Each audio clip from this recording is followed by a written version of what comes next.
State ব্যাংকের তরফে চলে এলো বিরাট সতর্কবার্তা। স্টেট ব্যাংকে আপনার অ্যাকাউন্ট থাকলে এখনই সতর্ক হয়ে যান। হ্যাঁ, গ্রাহকদের জন্য ইতিমধ্যে সতর্কবার্তা জারি করে দিয়েছে এসবিআই। ভুলেও করবেন না এই কাজ, না হলে অ্যাকাউন্ট হয়ে যাবে খালি। আপনার একটা ছোট্ট ভুল এই ফাঁকা হয়ে যেতে পারে আপনার জমানো টাকা। তাই ভুল করেও কখনোই এই কাজটা করবেন না। জানেন এসবিআই এর তরফে ঠিক কোন সতর্কবার্তা জারি করা হয়েছে? এখনই জেনে নিন। বর্তমান সময়ে ডিজিটাল লেনদেনের বৃদ্ধি, অনলাইন ব্যাংকিং ব্যবহারের সঙ্গে জালিয়াতির ঘটনা ক্রমশ বাড়ছে। সাধারণ মানুষ প্রতিনিয়ত নতুন ধরনের প্রতারণার শিকার হচ্ছে, যা তাদের আর্থিক নিরাপত্তার জন্য গুরুতর হুমকি সৃষ্টি করছে। বিশেষ করে মোবাইল নম্বর পরিবর্তন বা ভেরিফিকেশন সংক্রান্ত প্রতারণা সম্প্রতি এসবিআই এর গ্রাহকদের মধ্যে সচেতনতার জন্য বড় ধরনের ঝুঁকি হিসেবে দেখা দিয়েছে।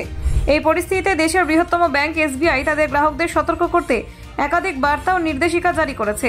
এসবিআই এর সতর্কবার্তা অনুযায়ী প্রতারকরা গ্রাহকদের রেজিস্টার্ড মোবাইল নম্বর পরিবর্তন করার চেষ্টা করছে এবং সেই মাধ্যমে তাদের ব্যাংক অ্যাকাউন্টের সঙ্গে লিঙ্ক করতে চাইছে। এই ধরনের প্রতারণা মূলত গ্রাহকদের ব্যক্তিগত তথ্য, আর্থিক লেনদেনের উপর লক্ষ্য রাখে। প্রতারকরা প্রায়শই ফোন কল, এসএমএস বা ইমেল ব্যবহার করে ভুয়ো লিঙ্ক প্রেরণ করে। তারা গ্রাহকদের চাপ দেয় যে যদি তারা তাৎক্ষণিক পদক্ষেপ না নেন বা লিঙ্কে ক্লিক না করেন তাহলে তাদের বিদ্যমান পেমেন্ট বন্ধ হয়ে যাবে। গ্রাহকদের সাথে প্রথমে ফোন কল বা এসএমএস এর মাধ্যমে যোগাযোগ করা হয়। অনেক সময় বলা হয় আপনার পিপিও দ্রুত প্রসেসিং এর জন্য বা আপনার পিপিও ভেরিফিকেশনের লিঙ্ক সম্পর্কিত তথ্য প্রদান করা হয়েছে। এই ধরনের বার্তায় প্রতারকরা গ্রাহকদের ওটিপি বা অন্য সংবেদনশীল তথ্য ভাগ করার জন্য প্রলুব্ধ করে। যদি গ্রাহক এই লিঙ্কে ক্লিক করেন বা ওটিপি শেয়ার করেন তবে তাদের ব্যাংক থেকে তথ্য চুরি হওয়ার আশঙ্কা থাকে। এসবিআই এই ধরনের প্রক্রিয়ার সঙ্গে কখনো জড়িত নয়।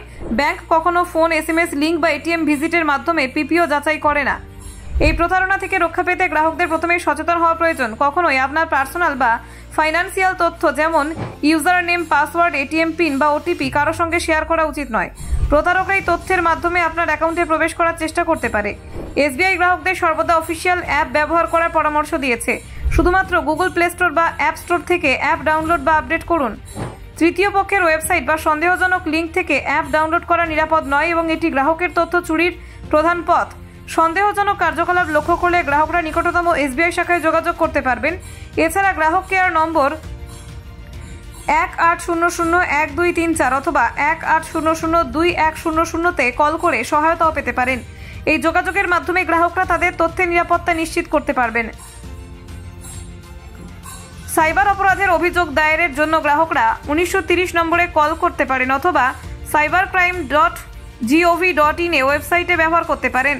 এই প্রক্রিয়ার মাধ্যমে সরাসরি পর্যায়ে প্রতারকদের বিরুদ্ধে ব্যবস্থা নেওয়া সম্ভব। এসএমএস এবং ইমেল অ্যালার্ট মনোযোগ সহকারে পড়া খুব জরুরি। কোনো সন্দেহজনক লিঙ্কে ক্লিক করা থেকে বিরত থাকুন। প্রায় প্রতারকরা এটি ভুয়ো লিঙ্ক তৈরি করে, যা দেখে সাধারণ গ্রাহক বিশ্বাস করে। এই লিঙ্কে ক্লিক করলে তাৎক্ষণিক ক্ষতির পাশাপাশি দীর্ঘমেয়াদী আর্থিক সমস্যা দেখা দিতে পারে। Bureau report, Nabajagaran TV.